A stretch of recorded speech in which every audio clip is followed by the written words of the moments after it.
Very often they are defective people. Either they are people who simply can't function successfully in society, that is, they are losers or antisocial misfits looking for company, or they are escapists or adventurers who don't really want to serve our cause, but who are looking for some politically incorrect diversion, some politically incorrect self-gratification. And they hope that we will be able to provide that gratification for them.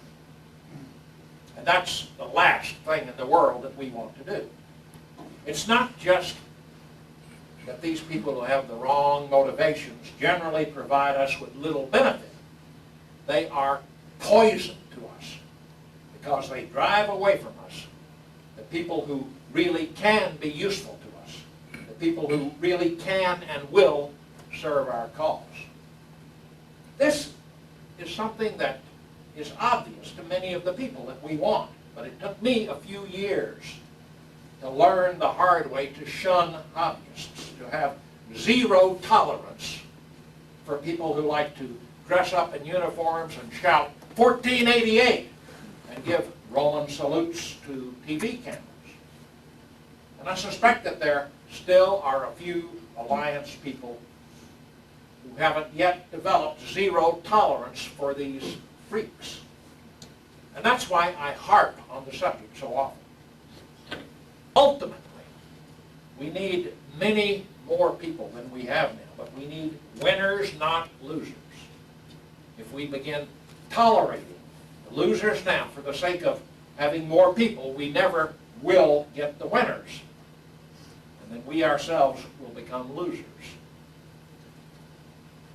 You know, people who talk about fighting the enemy in the streets really aren't interested in winning.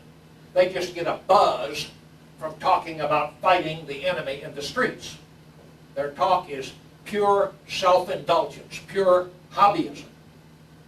We're a long, long way from the point where we'll be able to gain any advantage in the streets. We may want to have a security force for certain functions before then. What will be notable about that security force, besides character and commitment, will be discipline and skill, not beer bellies and tattoos. To sum it up, the Alliance has no interest at all in the so-called movement.